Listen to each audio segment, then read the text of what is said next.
Então, pessoal, vou falar aqui agora de um conceito termodinâmico bem importante para a engenharia química, que é a equação de Antoine, que são as equações, né, as fórmulas de pressão-vapor, né, não só Antoine como as outras existentes, que é um conceito mais termodinâmico, né. A fórmula de Antoine é usada para calcular a pressão de vapor de substâncias puras em função da temperatura. E ela é crucial para o entendimento de fenômenos como evaporação, ebulição e condensação. Vou mostrar algumas das aplicações da fórmula também. A fórmula é essa daí, Ln da pressão de vapor, que é igual a A, que é uma constante, menos B, que é uma constante, sobre T, que é a temperatura, mais o C, que também é uma constante. Aqui algumas aplicações práticas da fórmula de Antoine, como eu disse que apresentaria.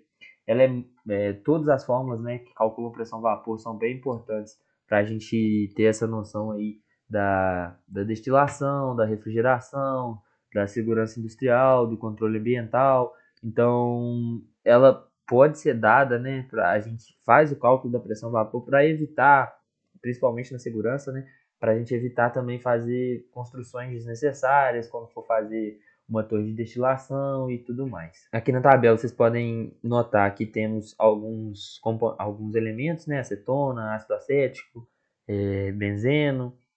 E aqui você vê que eu tenho o valor das constantes A, B e C, da temperatura, o ΔH. Essa tabela é bem simples de ler.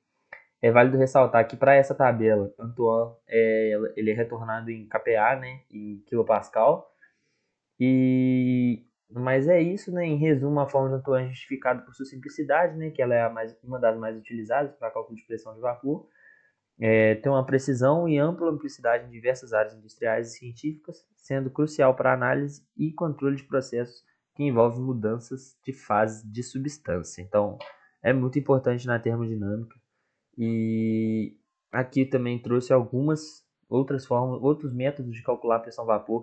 Essas fórmulas você aplica normalmente a que tem o menor erro. Então, você vai calcular ali igual o Antoine é bom para líquido, então você vai calcular algum líquido, seria bom usar Antoine. Você vai calcular algum composto orgânico, seria bom outro, algum composto polar, como o gumnieto. Você vê que tem as divisões dela aí entre compostos não polares, composto polar sem ponto de hidrogênio, composto com ligação de hidrogênio. Então, você tem que alternar essas fórmulas e saber o erro por trás das fórmulas, o erro é dado, né? Então, é algo muito importante do Python também que a gente pode notar, porque o Python nos dá o erro, é só a gente colocar lá. Então, eu substituo os valores, faço o cálculo da minha pressão vapor e eu, através disso, vou saber qual a melhor pressão vapor que eu vou usar, porque ele vai fazer uma análise de tratamento de dados por todas as fórmulas que eu quiser, entendeu? Eu posso só simplesmente colocar e ter todas as equações. Temos a Gauss-Nieto, temos a de Lee-Kessler, temos a de Wagner. Se eu fosse fazer a análise de todas essas para saber qual era o erro, eu ia demorar dias. O Python faz isso para a gente em segundos. Agora vamos para o próprio código. Vou mostrar nesse código como faz a Dentuan. Para as outras fórmulas é bem simples também, é comum. Lembrando que aqui o intuito não é começar do zero, então já vai ter algumas funções aí que eu vou explicar, mas que já são de maior dificuldade, que não é mais o Markdown, como a gente tinha feito no outro vídeo, né, nos vídeos passados. Aqui vocês podem ver que coloquei uma imagenzinha através do Markdown, então bem, a gente usa então aqui a formulazinha para me retornar a imagem pelo Markdown. E no mais é isso. Agora vamos para o código em si. Aqui eu estou import NumPy. O que seria isso? Eu estou importando um NumPy, que é uma biblioteca matemática. Eu uso o NumPy para diversos cálculos, por exemplo, de exponencial, de logaritmo, cálculos que o Python não faz por si só, apesar dele já fazer vários, mas eu uso a biblioteca matemática para isso. E o que seria esse ASNP? Esse ASNP é porque quando eu vou chamar a biblioteca lá embaixo, eu teria que escrever numpy ponto.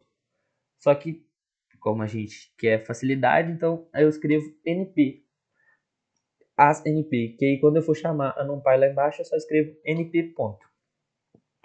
Aqui é a mesma coisa. Essa aqui é a Matplotlib, que é para plotagem de gráficos. Vou vir na próxima aula, né, depois dessa, porque não vai dar para mostrar tudo nessa. Mas vou mostrar a plotagem de gráfico perfeitinho para vocês. Só que para ela eu já uso esse import matplotlib, ponto .pyplot. E aqui também a mesma coisa, para não ter que escrever esse textão gigantesco, eu boto as.plt, e aí quando eu escrevo plt ponto lá embaixo, eu tenho um retorno desta fórmula. Vamos lá. Essa fórmula aqui, eu estou fazendo o cálculo dela para água. Porque é algo mais simples e tal, que não... uma substância que a gente sempre vai calcular o uso dela e tudo mais. A, B e C são as constantes. Constantes de onde?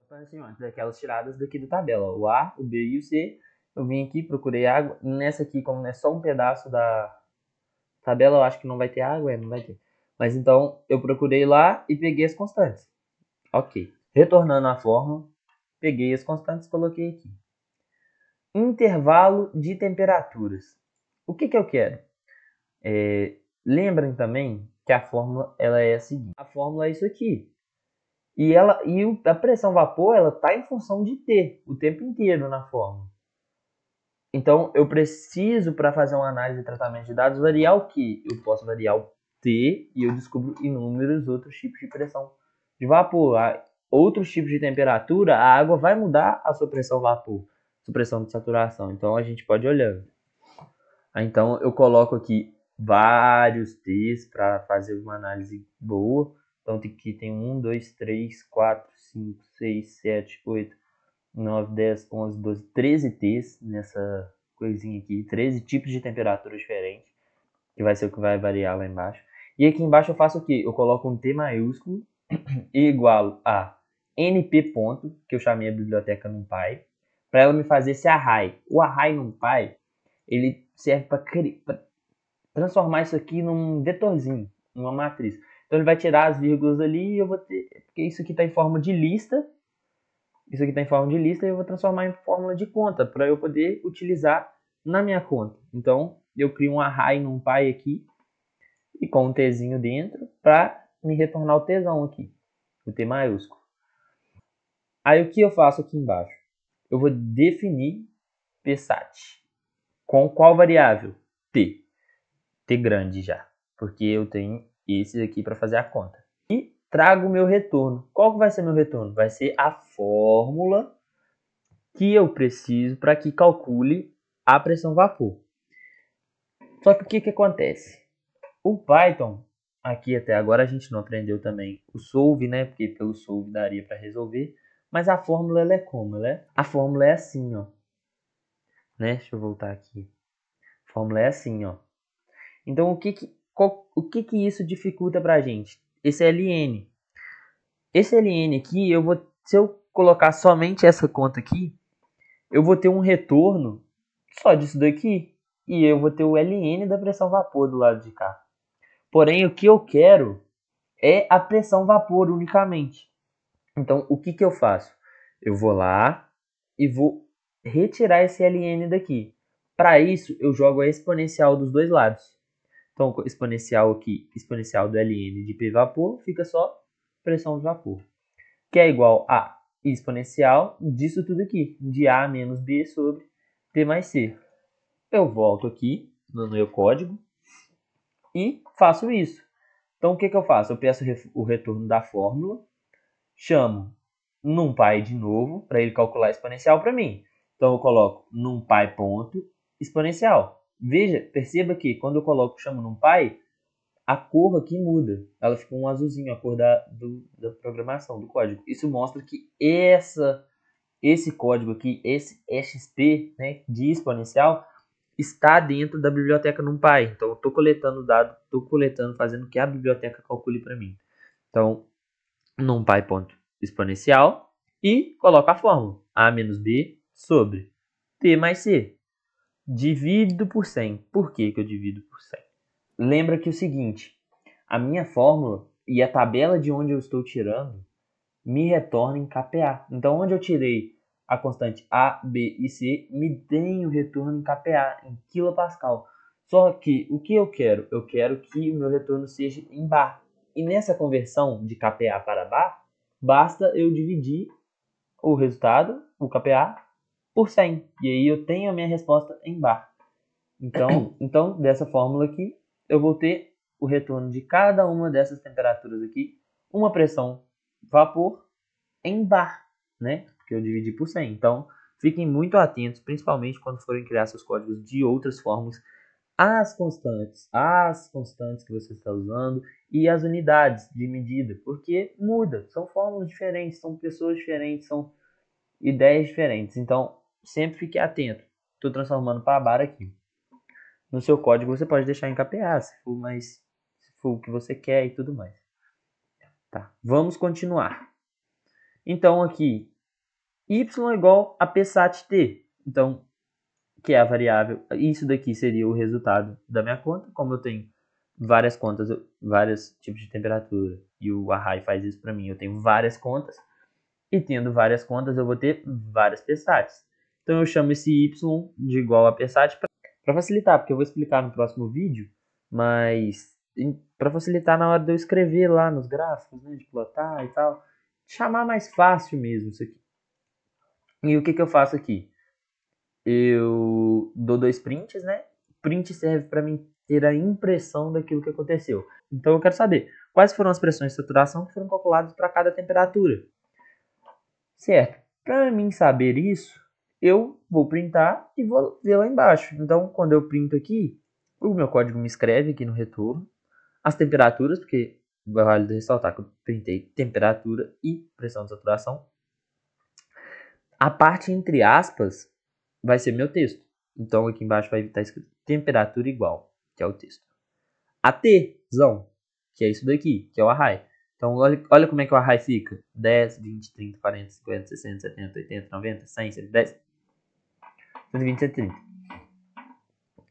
E embaixo eu vou ter Psat, que é a pressão de saturação, igual a isso daqui, essa Psat-T, que é o mesmo que está aqui, ela foi calculada pela fórmula de Antoine. Então, esses retornos aqui já são o cálculo em bar da fórmula. Então, isso aqui é o retorno em bar, retorno em bar, retorno em bar, retorno em bar, da própria fórmula, da própria constante. Aqui o gráfico que eu vou ensinar no próximo vídeo, vou explicar, né? E aqui, né, também fiz em fórmula de lista, mas lembram que eu tinha dito que é o ideal de usar essas fórmulas é que você vai ter vários tipos de fórmula e o que o Python vai te ajudar nisso? Ele vai te dar o erro. Então, exatamente. Eu coloquei aqui as pressões experimentais, né, que tem no site do NIST, depois se vocês quiserem ver lá. Então, para cada temperatura utilizada ali, vai ter uma pressão experimental, em bar também. Então, coloquei todas aqui em bar, né, de todas essas temperaturas aqui que eu utilizei, né, 10, 20, 30, 40, são as respectivas testadas experimentalmente. E para que eu coloquei isso aqui? Lá embaixo eu vou explicar para vocês, mas é para o cálculo de erro. Porque aí eu vou ver, vamos supor, vou usar o print aqui para testar com vocês. A temperatura de 10 graus Celsius, eu tive aqui o retorno da pressão de vapor de 0,0123. E no experimental eu tenho que a pressão é 0,0122. Então perceba que deu pouca variação. Então o erro é pequeno. Mas eu vou mostrar o cálculo, vou mostrar direitinho no próximo vídeo.